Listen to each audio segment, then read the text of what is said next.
날씨가 선선해지는 것 같은데 또 햇빛이 많이 좀 따갑네요. 예, 저희들 지금 빌립보서 지금 하고 있습니다. 빌립보서 1장은 주제가 내게는 사는 것이 그리스도시요 하면서 정말 우리에게 왜 우리가 이 세상을 살아가는지, 우리가 이 살아가는 목적이 뭔지 그 목적을 우리에게 알려주십니다. 그 목적은 내게는 사는 것이 그리스도시요, 우리는 그리스도를 위해서 살아갑니다. 그게 성경에서 보여주시는 우리의 사람들의 삶의, 그리스도인들의 삶의 목적입니다. 2장에서는 너희가 이 마음, 이 생각을 품고 라는 말씀으로 우리가 어떻게 살아가야 되는지, 예수님을 위해서 살아가는데 그게 어떻게 살아가는 건지, 그것은 너희가 이 생각을 품고, 너희 안에 이 생각을 품고, 그러니까 우리의 본은 누구냐면 예수 그리스도가 우리의 삶의 본이라는 겁니다. 우리가 어떻게 살아가야 되느냐, 예수님과 같이 그렇게 살아가야 된다는 겁니다. 3장에서는 그럼 우리가 살아가는데 우리가 다다라야 될 목표가 어디냐, 그 푯대가 어디냐. 그래서 오늘 말씀은 14장 말씀대로 하나님의 높은 부르심의 상을 받으려고 푯대를 향해 밀고 나아가노라. 그래서 우리의 푯대가 뭐냐, 우리의 목표, 정말 100m 달리기 선수들은 요즘 보면 9.5초 이렇게도 나오는 것 같은데 그게 목표예요. 그들은 예전에 10초로 벽을 깨는 게 목표다. 근데 지금 9.5까지 이렇게 내려가는데 우리의 삶의 목표는 무엇이냐? 그거는 예수 그리스도가 우리 삶의 또 목표예요. 그래서 빌립보 전체는 예수님이 우리의 삶의 이유고 삶의 목적이고, 그리고 예수 그리스도의 본에 따라 예수 그리스도를 목표로, 푯대로 예수 그리스도 나오는 자원으로 살아간다. 그게 빌립보서 전체의 말씀 내용입니다.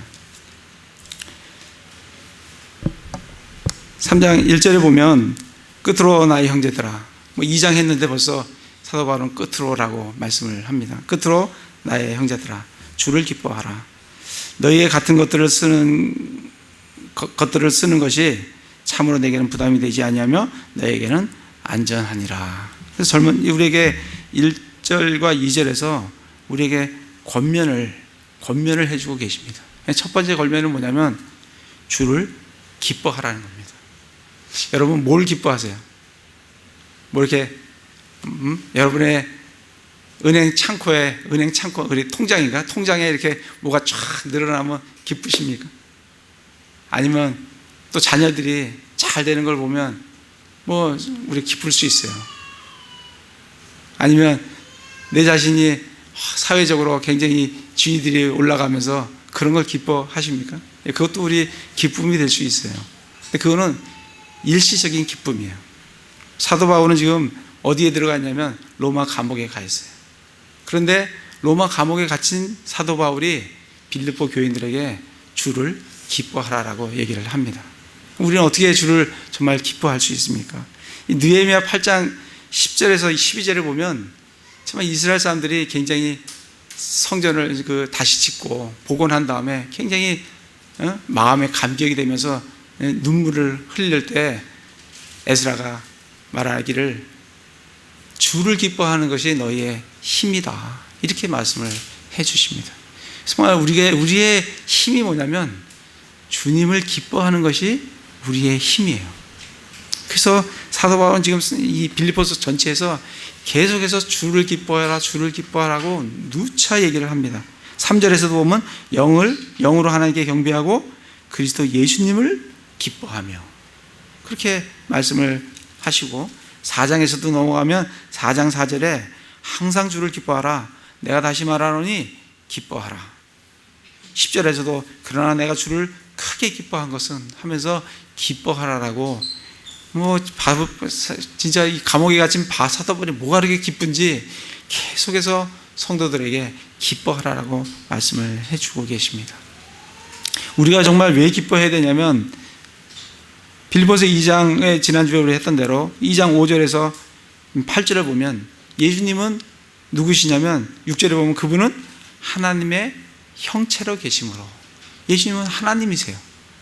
하나님과 동등함을 여겨도, 동등하다고 말씀을 해도 전혀 그것이 강탈이 아닌 하나님과 동등하신 예수님이세요. 그러니까 하나님이신 분이세요. 그분이 나의 죄를 제거하기 위해서, 나를 죄로부터 구원하기 위해서 사람의 모습으로 오셨어요. 그래서 스스로 무명한 자가 되시고 자기 위에 종의 형체를 가지시고, 그리고 사람의 모습이 되셨으며 사람의 모양으로 나타나셨어요. 자기를 낮추시고 죽기까지 순종하셨습니다. 십자가의 죽으심이에요. 그게 나를 위한, 내 죄를 제거하기 위한, 나를 죄로부터 구속하시고 구원하시기 위한 예수 그리스도의 사랑입니다. 그걸 보고 우리는 주님을 기뻐할 수 있습니다. 그래서 이 말씀들을 묵상하시면서 정말 세상적으로는 낙담이 되는 일이 있다 하더라도 그거로 낙담하지 마시고 예수 그리스도로 인해서 기뻐하시기 바랍니다. 우리 에베소서 우리 1장에 3절부터 14절까지 우리 말씀을 공부한 적이 있습니다. 거기 보면 우리에게 뭘 주셨어요? 하늘에 속한 모든 영적인 복을 우리에게 주셨습니다. 그래서 어떻게 됐어요? 하나님이 우리를 택하셨어요. 우리를 자기의 자녀로 입양하셨어요. 우리를 받아주셨어요. 예수 그리스도의 피로 우리를 구속해 주셨어요. 죄 용서함을 주셨어요. 하나님의 말씀을 깨닫게 해주시고 우리가 나중에 받게 될 영원한 상속 유업이 얼마나 풍성한지를 우리에게 알게 해주셨습니다. 그리고 성령으로 우리를 봉인해 주시고 성령으로 우리를 보증해 주시기 위해서 우리에게 성령을 주셨다라고 말씀을 해 주십니다. 그거를 기억하면 우리가 얼마나 복을 받은 축복을 누리는 우리들인지를 기억하시면서 기뻐하시기 바랍니다. 그뿐만 아니라 우리가 부활해서 이미 하나님 편에서는 우리는 저 하늘 위에 예수 그리스도의 보좌 옆에 우리의 자리가 마련되어 있고 우리를 거기다 앉혀 놓으셨어요. 그거로 인해서 정말 기뻐하시기 바랍니다. 또한 지금 빌립보서 2장 16절에 보시면 사도 바울이 이렇게 말씀을 합니다. 생명의 말씀을 제시하나니 이로써 나는 내가 헛되이 다름질하지 아니하고 헛되이 수고하지 아니하는 것에 대해 그리스도의 날에 기뻐하리라. 우리 그리스도인들은 그리스도의 날, 이 그리스도의 날이라는 것은 예수님이 다시 오시는 날입니다. 이 날에 우리는 기뻐할 게 있습니다. 기뻐할 것이 있어요. 그래서 그 그리스도의 날에 사도 바울도 기뻐하겠다는 거예요. 그날에 뭐로 인해서 우리가 기뻐하냐면 오늘 읽은 말씀의 3장 14절에 보시면 그리스도 예수님 안에서 하나님의 높은 부르심의 상이 그날에 우리에게 주어집니다. 하나님의 높은 부르심의 상. 우리를 불러주셨어요. 복음을 위해서 불러주셨어요. 고난을 위해서 우리를 불러주셨어요. 그 부르심의 하나님의 높은 부르심의 상이 그리스도의 날에 우리에게 주어집니다. 그 상을 기억하시면서 기뻐하시기 바랍니다. 또한 21절에 보면 그날에는 우리의 천한 몸이 호련히 변화돼서 영광스러운 몸으로 온전히 변화됩니다. 그거로 인해서 우리는 주님을 기뻐할 수 있어요. 그래서 사도 바울은 계속해서 주를 기뻐해라, 주를 기뻐해라라고 우리에게 말씀을 들려주고 있습니다. 그러면서 하나 또다시 권면하는 건 뭐냐면 너희에게 같은 것을 쓰는 것이 참으로 내게는 부담이 되지 아니하며 너에게는 안전하니라. 이 같은 것 쓰는 것. 사도 바울은 지금 에베소에서도 우리에게 뭘 권면하시냐면 너희가 겸손으로 하나가 되라. 감사해라. 이 지금 빌립보에서도 계속해서 얘기하는 게 기뻐해라, 기뻐해라. 이 반복해서 우리에게 들려주고 계세요. 지금 빌립보에서도 2장, 지난주에 했던 대로 2장에서 보면 겸손으로 또 하나 되라라고 또 말씀을 해주고 계세요. 우리에게 이렇게 반복해서 말씀하시는 이유는 그게 중요하고 이 반복을 통해서 우리가 완전한 자로 계속해서 반복 학습을 통해서 우리가 주님과 같이 완전하게 안전하게 된다고 우리에게 말씀을 해주시기 때문에 그렇습니다. 한 구절 찾아보겠습니다. 베드로후서 1장. 그래서 계속해서 말씀을 들을 때 뭐 이렇게 동일한 걸 계속 반복하지? 이럴 때 그 반복을 부담스러워 생각하지 마시고 정말 어려워하지 마시고 그 반복을 통해서 우리가 완전한 자로 나아간다는 것을 기억하시기 바랍니다.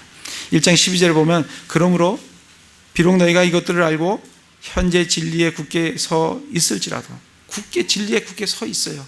그럼에도 불구하고 너희가 항상 그것들을 기억하는 일에 내가 게으르지 아니하리라. 굳게 서 있는데도 사도 베드로는 계속 그것을 기억하게 하도록 계속 얘기를 한다 이런 얘기예요. 15절에도 보면 또한 내가 떠난 뒤에도 너희가 항상 이것들을 기억할 수 있도록 내가 애쓰리라 하면서 계속해서 반복해서 우리에게 말씀을 들려주고 계십니다. 그래서 다시 빌립보에서 보면 사도 바울이 그걸 얘기를 하는 거예요. 너희에게 같은 것들을 쓰는 것이 참으로 내게는 부담이 되지 아니하며. 왜? 우리에게 안전하기 때문에 계속해서 반복해서 얘기를 하는 거예요. 그래서 복음서도 4번이나 쓰는 겁니다. 같은 얘기를 이 사람이 저 사람이 이렇게 하면서 우리에게 복음서를 들려주고 있습니다.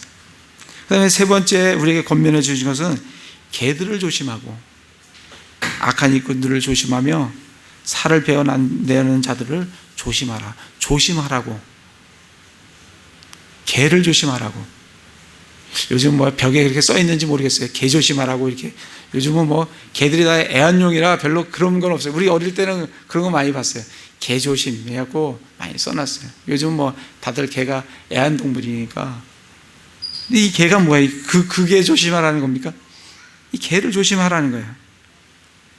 이사야서를 잠깐 찾아보겠습니다. 이 개가 뭔가. 이사야 56장에 보시면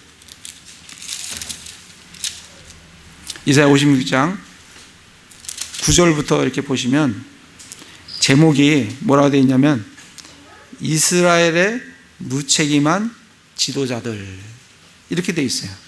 그러니까 이 개가 누구냐면 이스라엘의 무책임한 지도자들이에요. 이게 이사야 56장 9절에서 12절에 나와 있어요.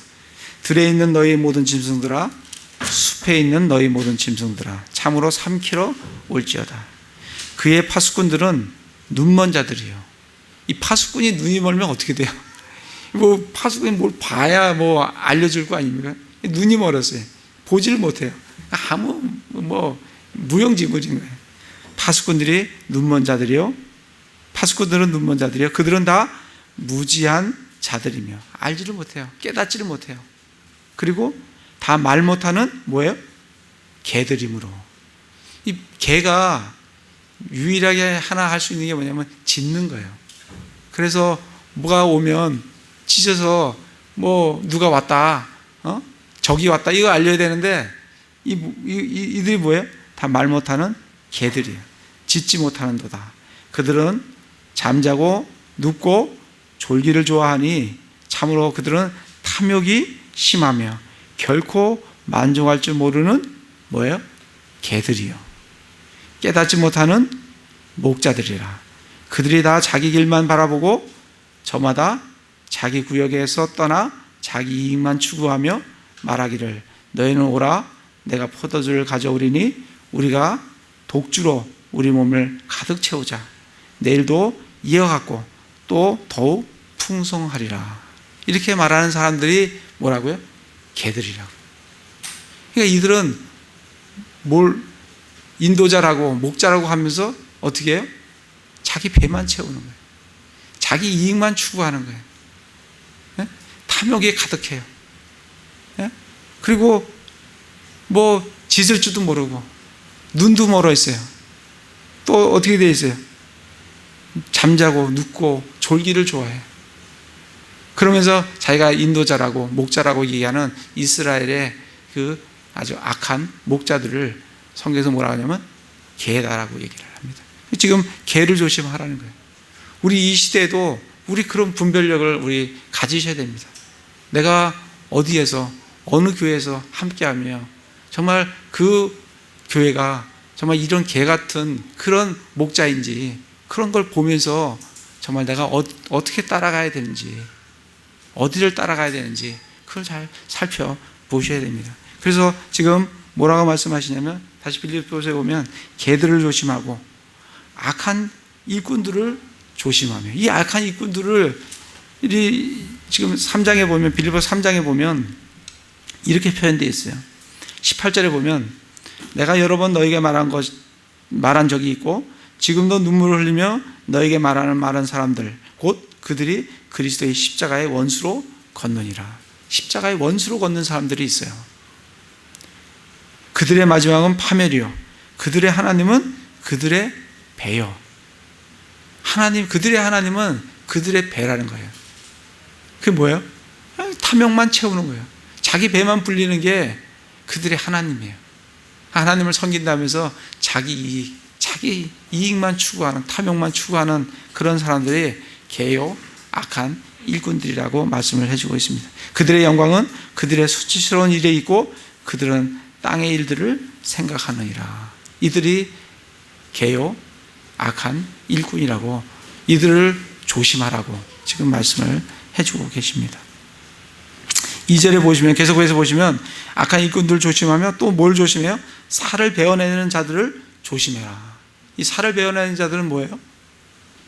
그 할레파 유대인들이.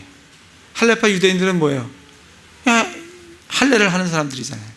그 할례를 하는 그 할레파 유대인들을 사도 바울은 뭐라고 얘기했냐면 살을 베어내는 자들을 조심해라.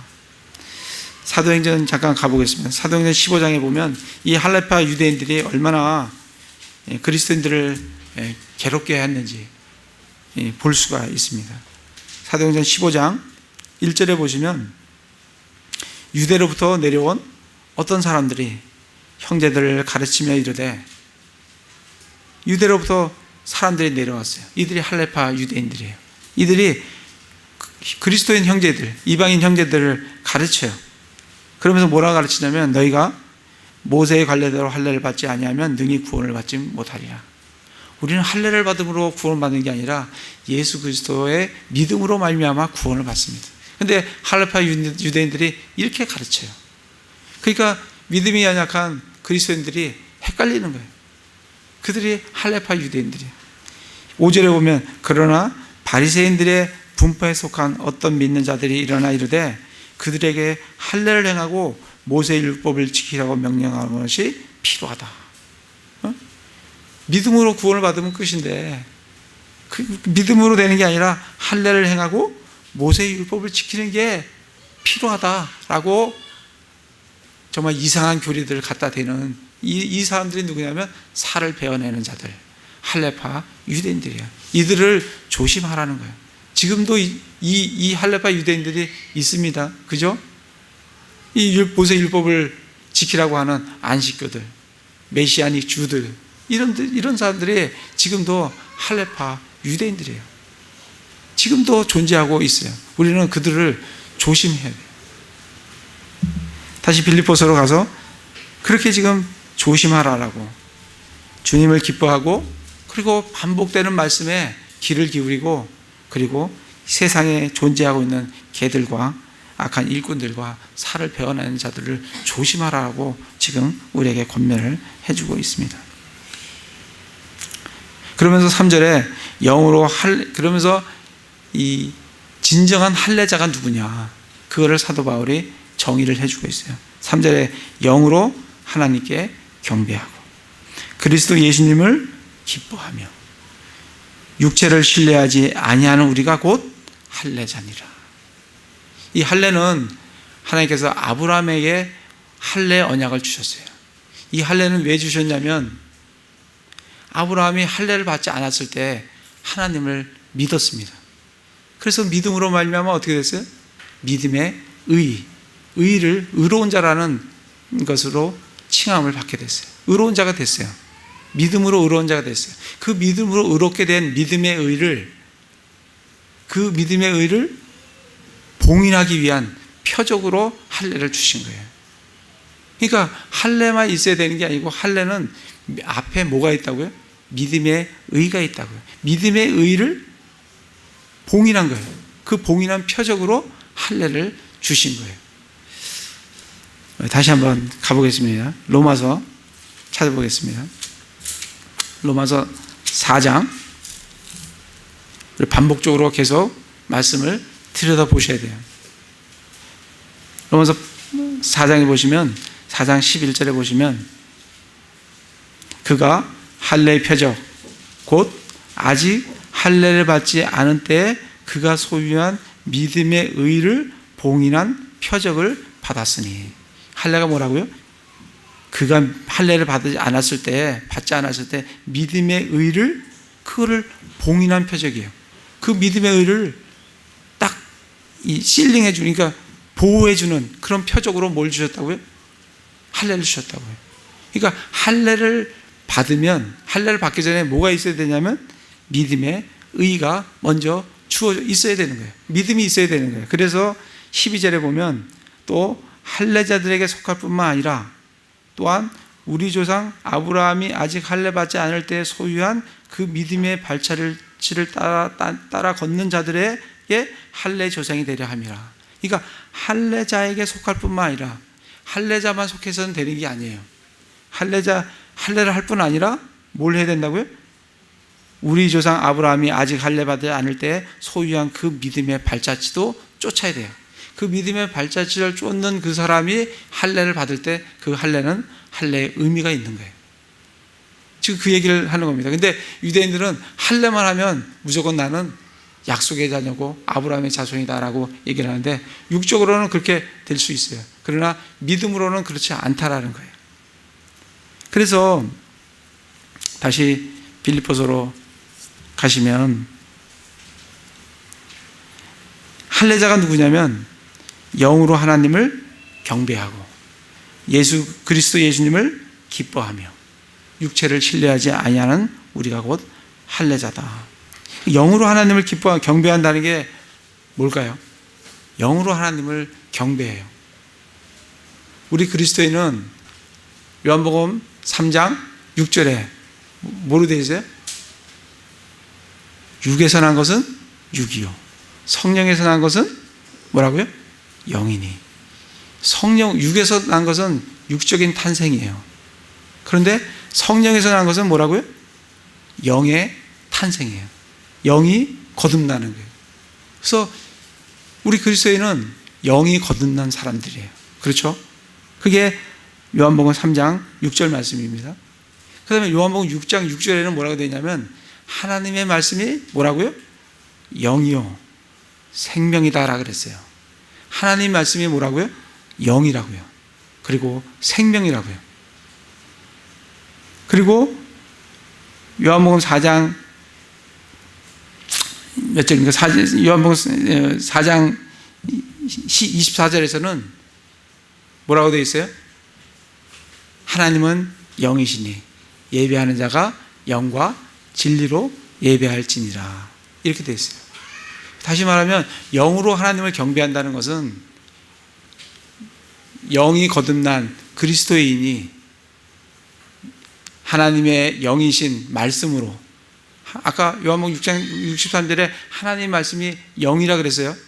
그 하나님의 말씀이 영인 그 하나님의 말씀으로 하나님은 영이시니 하신 그 영이신 하나님을 말씀과 뭐로? 영으로, 내 거듭난 영으로 하나님을 찬양하고 경배하는 우리 거듭난 우리 성도들이 여기 모여서 거듭난 영으로 영이신 하나님의 말씀을 가지고 영이신 하나님을 경배하고 찬양하는 게 영으로 뭐 한다고요? 하나님을 경배하는 거라고. 그러니까 영으로 하나님을 경배하는 사람, 믿지 않는 난 크리스천들에게는 영으로 하나님을 경배한다는 게 뭔지를 몰라요. 거듭난 영을 가진 그리스도인이 하나님의 영이신 말씀을 가지고 하나님을 경배하고 찬양하는 게 영으로 하나님을 경배하는 겁니다. 그리고 예수님을 기뻐하고 육체를 신뢰하지 않은 우리가 그 할례자라고 그렇게 말씀을 하세요. 우리는 할례자로서 골로새서 2장 11절 우리 이거 한 10번도 더 한 것 같아요. 그죠? 골로새 2장 11절에 우리는 어떤 할례를 받았어요? 그리스도의 할례를 받았어요. 그래서 육신의 죄들에 속한 몸을 벗어버렸다.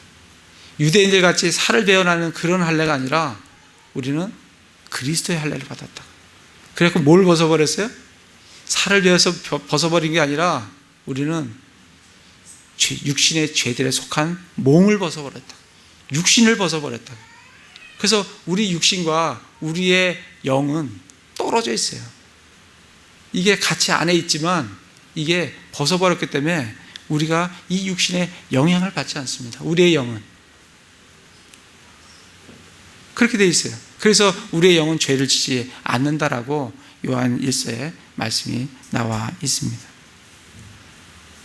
그게 이제 진정한 할례자예요. 그러니까 진정한 할례자는 그리스도의 할례를 받은 우리가 그리고 영으로 하나님을 경배하고 예수 그리스도를 기뻐하며 그리고 육체를 신뢰하지 않는 우리가 할례자라고 말씀을 해 주십니다.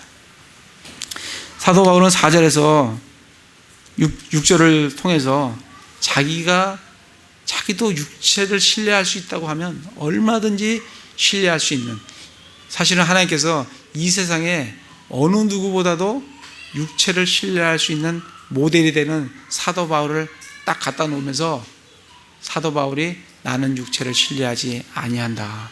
이 말은 이 세상에 어떤 사람도 육체를 신뢰할 만한 사람이 없다는 것을 보여주고 계십니다. 그래서 사도 바울은 4절에 보면 나 역시 육체를 신뢰할 수 있지만 그러하지 아니하노라. 만약 어떤 사람이 육체를 신뢰할 만한 것이 있다고 하면 나는 그 사람보다 더더욱 신뢰할 만한 조건을 갖춘 사람이다 라고 얘기를 합니다. 그가 신뢰할 수 있는 육신적인 조건은 5절부터 6절에 나와 있어요. 나는 여덟째 되는 날에 할례를 받았어요. 여덟째 된 날에 할례를 받지 않은 유대인들도 있나요? 예, 그런 유대인들도 있어요. 왜냐하면 어떤 유대인들이에요? 개종한 유대인들은 바로 여덟째 할례를 받지 않습니다.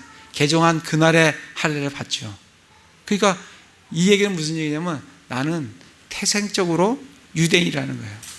우리나라 족보 따지지 않습니까? 말하자면 난 족보로 따지자면 나는 태생적으로 나는 개종한 유대인이 아니라 날 때부터 유대인이라는 거예요. 유대인을 가족으로 유대인에서 태어났다는 지금 얘기를 하고 있는 거예요. 이스라엘 줄기에 속한 자고 베냐민의 지파에 속한 자예요. 분명한 소속이 있는 거예요. 베드로는 무슨 지파일 것 같습니까? 그런 말이 없어요. 그러니까 불분명해요. 예. 유대인들 중에 지파가 불분명한 사람들이 많아요. 개종한 사람들은 내 지파가 어디의 지파에 속하겠어요? 많습니다. 근데 사도 바울은 지파가 분명해요. 어디 지파요? 베냐민 지파라고요. 그래서 자기를 히브리인 중에 히브리인이에요. 또 뿐만 아니라 율법으로는 바리새인이에요. 바리새인이면 그때 당시에 가말리엘 학파에서 공부를 했으면 아주 최고의 학부를 다닌 거예요. 우리나라로 말하면 서울대 학부를 다닌 거예요. 예. 거기서 석사, 박사 학위를 딴 거예요. 우리나라도 사실 그런 조건들을 가지면 굉장히 그 조건들이 좋죠. 사람들이 굉장히 갖고 싶어 하는 그런 학벌 조건들이에요. 사도 바울이 그렇다는 거예요. 율법에 관해서는 바리새인이요. 열심에 관한 교회를 핍박하고, 사도 바울은 성격상 맞다라고 하면 그걸 행할 때 열심으로 하는 사람인 걸 볼 수 있어요. 그리고 율법에 있는 의에 대해서는 흠이 없는 사람이에요. 그러니까 정말 율법을 정말 완벽하리만큼 지켰다는 거예요. 그게 사도 바울이 이 이득이 신뢰할 만한 육신의 조건들이에요. 근데 7절에 어떻게 했어요? 그러나 무엇이든지 내게 이득이던 것들을, 이게 이득이에요. 사도 바울도 이것이 이득이라는 것을 알고 있어요. 육신적으로, 만약 사도 바울이 육신적으로 예수님을 안 만났다고 하면 사도 바울은 이스라엘에서 대단한 위치에서 살았을 거예요. 레위 지파는 아니니까 제사장은 안 됐지만 그는 산헤드린 공회의 공회원으로서 상당한 주위에서 살았을 사람이에요. 근데 예수 그리스도를 만남으로 말미암아 그걸 어떻게 여긴다고요? 이득이던 것들을 다 손실로 여겼다는 거예요. 손실뿐만 아니라 8절에 보면 배설물로 여겼다는 거예요. 그러니까 손실이고 배설물, 이 냄새나는 배설물로 여겼다는 거예요. 근데 요즘 이 배설물을 얻어보자고 노력하는 사람들이 많은 것 같아요. 우리 그리스도인들에게서도 많고, 믿지 않는 사람들은 목을 메고 이걸 얻으려고 하고, 그리스도인들도 또 이 목회자들도 그래서 유학을 가고 그러지 않습니까? 석사학위가 있어서는 안 되고 박사학위 정도 있어야 되고 그런 것들이 다 이거 얻으려고. 근데 사도 바울은 이게 뭐라고요?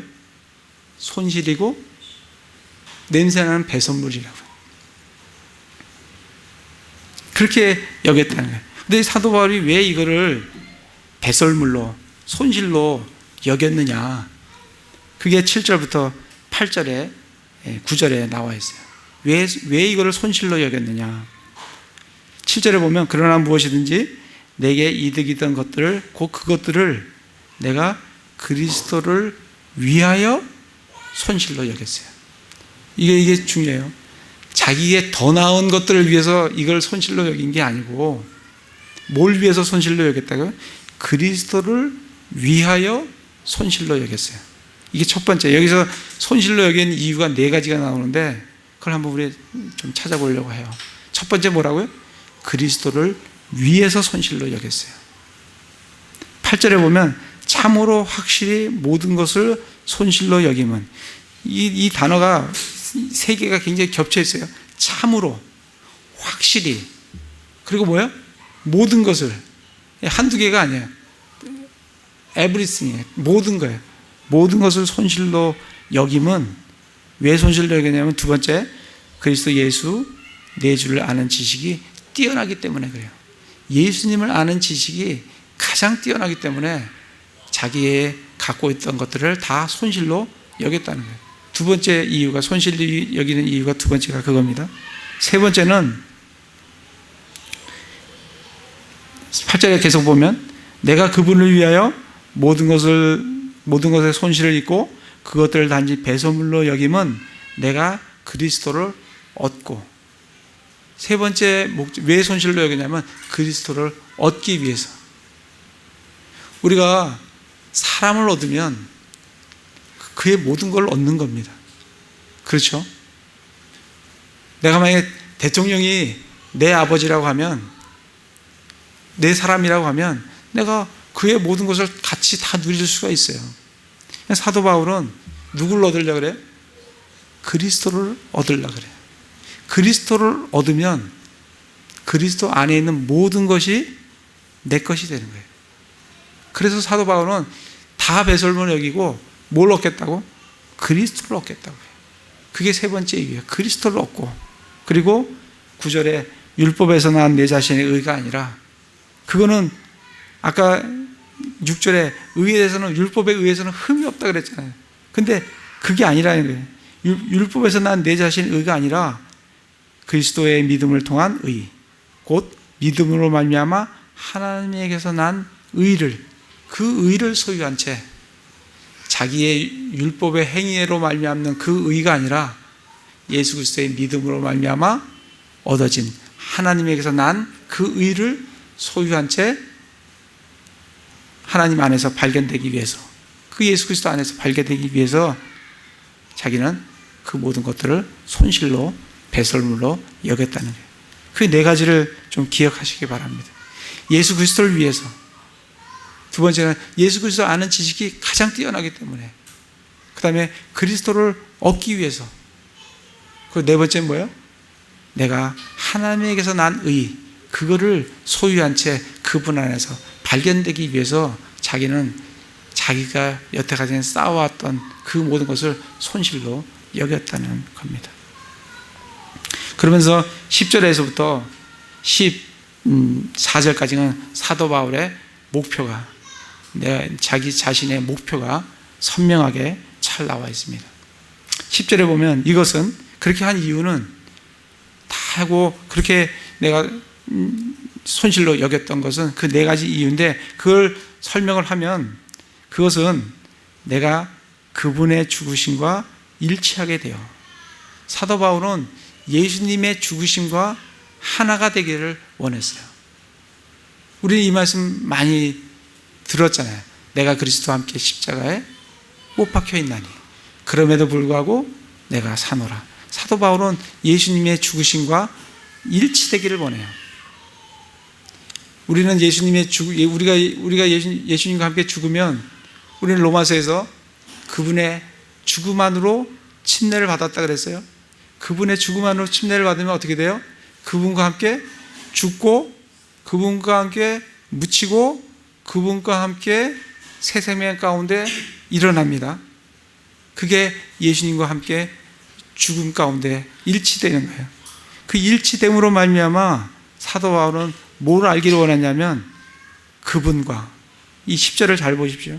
그분과 그분의 부활의 권능과 그분의 고난에 참여하는 것을, 이 앞에 수식어가 있는 걸 잘 보십시오.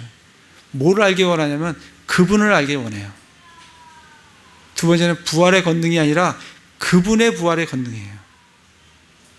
세 번째는 그분의 고난에 참여하는 것을 자기는 알기를 원한다는 거예요. 그래서 이 10절에 보면 그분의 죽으심이에요. 내 죽음이 아니라 그분의 죽으심과 일치되어서 그분을 알고 그분의 부활의 권능과 그분의 고난에 참여하는 것을 자기는 알기를 원한다 이거예요. 사도 바울의 전 삶은 어떻게 하면 내가 예수 그리스도를 알 수 있을까? 그분의 죽으심에 일치가 돼서 그분과 그리고 그분의 부활의 권능과 그리고 그분의 고난에 참여하는 것이 어떤 건지 그거를 사도 바울은 알기를 원했어요. 그래서 어찌하든지 내가 죽은 자들부터 죽은 자들의 부활에 도달하려 함이라. 우리는 예수 그리스도가 공중재림을 하면 우리는 호련히 우리의 몸은 부활을 합니다. 그죠? 그게 아까 21절에도 나왔잖아요. 천한 몸을 변화시켜 영광스러운 몸으로 그리스도의 날에 우리가 변화된다고요. 우리가 변화됩니다. 우리 변화되는데 사도 바울은 내가 죽은 자들의 부활에 도달하려 함이라. 아직 도달 안 했다는 거예요. 그죠? 12절부터도 보면 내가 이미 도달한 것처럼 말하지 아니하며 이미 내가 완전한 것처럼 말하지도 아니하고 13절에서 이미 내가 부주를 여기지 아니하고 이게 그렇게 쭉 자기가 도달하지 않았다라고 얘기를 해요. 우리 고린도전서 한번 가보겠습니다. 고린도 15장에 보시면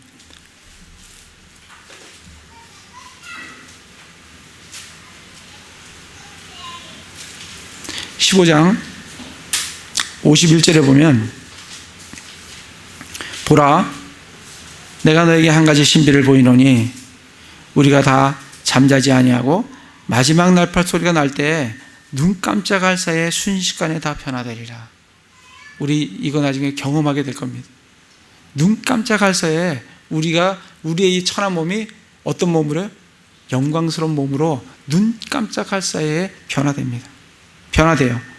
이 썩을 것이 반드시 썩지 아니함을 입고 이 죽을 것이 반드시 죽지 아니함을 입으리로다. 그렇게 이제 말씀을 해 주십니다. 우리는 부활을 해요. 근데 이 부활을 하는데 옆에 고린도전서 15장 40절 가보겠습니다. 이 부활을 하는데 이런 말씀을 하세요. 40절에 보면 또한 하늘에 있는 몸들도 있고 땅에 있는 몸들도 있으나 하늘에 있는 것들의 영광이 이러하고 땅에 있는 것들의 영광이 저러하니라. 해의 영광이 이러하고 달의 영광이 저러하며 별들의 영광이 다르니 이 별과 저별의 저별이 영광의 면에서 다르도다. 죽은 자들의 부활도 이와 같으리라. 우리 예수 그리스도 안에서 우리가 부활돼요. 그러나 부활이 다 같은 부활이 아니라고, 그 부활의 영광이 틀리다라고 우리에게 말씀을 해주고 계십니다. 그래서 이 부활의 영광이 어떻게 틀리냐면 히브리서 13장 가보겠습니다. 히브리서 13장에 보시면 히브리서 11장이네요. 11장 33절, 34절, 35절에 보면 34절에 보시면 히브리서 11장 34절 맹렬한 불을 끄기도 하며 칼날을 피하기도 하며 연약한 가운데서 강하게 되기도 하며 싸움에서 용맹하게 되어 외인들의 군대들과 싸워 물리치기도 하며 여인들은 자기들의 죽은 자를 다시 살려서 받기도 하며 다른 이들은 고문을 당하되 더 좋은 부활을 얻으려고 구출받기를 원치 아니하였으며. 무슨 부활이? 더 좋은 부활이 있다는 거예요. 이 더 좋은 부활은 우리가 부활할 때 우리에게 주어진 상급이 다 다르다는 거예요. 더 좋은 부활이 있어요. 우리는 진노의 사망의 부활을 하지 않습니다. 우리는 영광의 부활을 해요. 그런데 영광의 부활에 있어서도 이별과 저별과 저달과 해의 영광이 다르다는 거예요. 그래서 더 좋은 부활을 하려고 그 고문을 참고 견뎌냈다는 거예요. 지금 사도 바울이 자기는 부활에 도달하려고 한다라고 할 때 이게 무슨 말씀이냐면 나는 아직 잡은 줄로 여기지 않냐고, 나는 더 좋은 부활로 더 많은 상급으로 하나님 앞에 나타나기를 원한다는 거예요. 그래서 다시 빌립보서에 오시면 그래서 사도 바울은 이렇게 얘기해요. 나는 내가 이미 도달한 것처럼 말하지도 아니하며 이미 완전한 것처럼 말하지도 아니하고 다만 그리스도 예수님께서 나를 붙잡아 이루고자 하신 그것, 나를 붙잡아 이루고자 하신 그것. 누가 붙잡아요? 예수님께서 나를 붙잡아 이루고자 하신 그것, 복음을 위해서 복음에 헌신하도록 자기를 붙잡아 이루고자 하신 그것, 그거를 붙잡으려고 쫓아가요. 왜? 더 나은 부활이 있기 때문에. 영광스러운 부활 중에서 더 나은 부활이 있기 때문에. 13절에 보면 형제들아 나는 이미 내가 붙잡은 줄로 여기지 아니하고 다만 이 한 가지 일, 나를 붙잡아 이루고자 하신 그 일이 뭐냐면 이 한 가지 일이에요. 사도 바울은 삶의 목표가 몇 가지가 아니에요. 한 가지. 이 한 가지 일, 그게 사도 바울의 목표예요. 그건 뭐라고요? 예수님께서 나를 붙잡아 이루고자 하신 그것, 그게 그 한 가지 그 일이에요.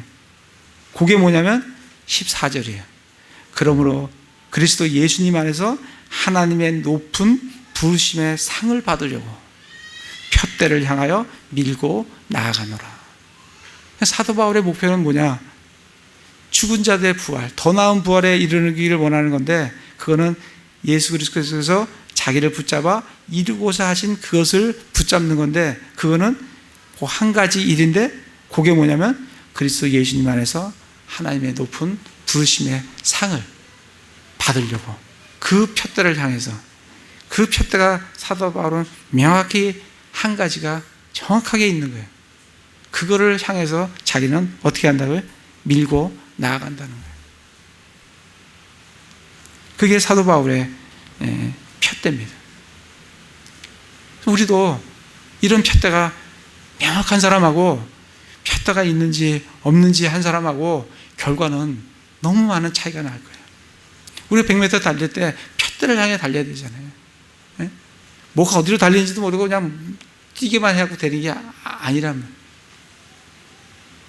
그러면서 이 상에 대해서는 나중에 5가지 상이 나와요.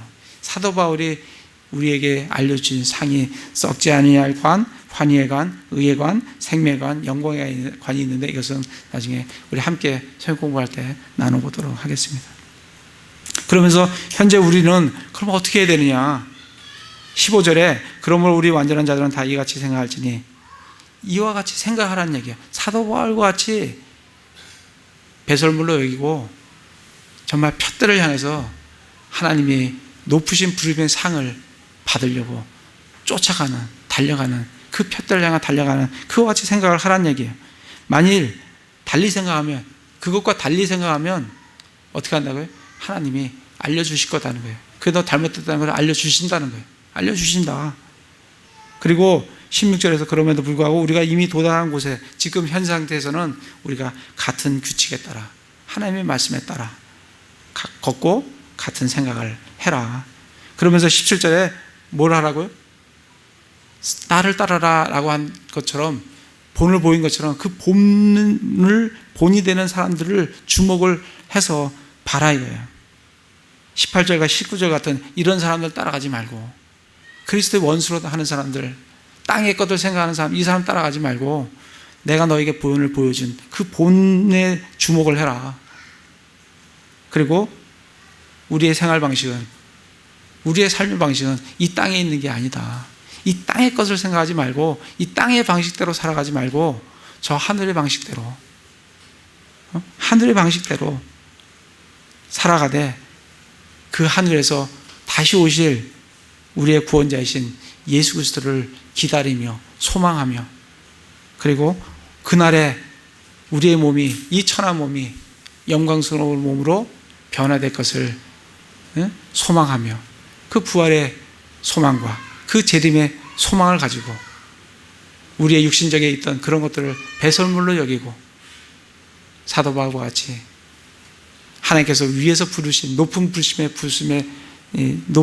상을 받으려고 그 푯달을 향해서 쫓아나가는, 밀고 나가는 그러한 삶을 살아라고, 그 목표를 분명히, 목표를 분명히 하고 살아라고 우리에게 말씀을 해주고 계십니다. 그래서 정말 이 말씀을 다시 한번 좀 묵상하시면서 정말 내 삶의 목표는 뭔가, 나는 뭘 목표를 하고 지금 달려가고 있는가 살펴보시면서 정말 사도 바울과 같은 그런 목표를 가지고 살아가시는 형제 자매들 다 되시기를 기도를 드립니다. 네, 제가 기도하겠습니다. 사도 바울은 자신에게 이득이던 것들을 손실로, 배설물로 여기고 예수님께서 자기 자신을 붙잡아 이루고자 하신 그 한 가지 일, 즉 하나님의 높은 부르심의 상을 받으려고 푯달을 향하여 밀고 나아갔습니다. 우리도 이와 같이 사도 바울을 본으로 삼고 주목하며 예수 그리스도의 날에 우리에게 주어질 영광스러운 부활의 몸과 하나님의 높은 부르심의 상에 푯달을 향하여 달려나가는 그런 삶을 살게 하여 주시옵소서. 오늘도 우리 재물의 일부를 거룩히 구별하여 하나님께 올려드립니다. 받아주시옵소서. 우리 주 예수 그리스도의 이름으로 기도드립니다. 아멘.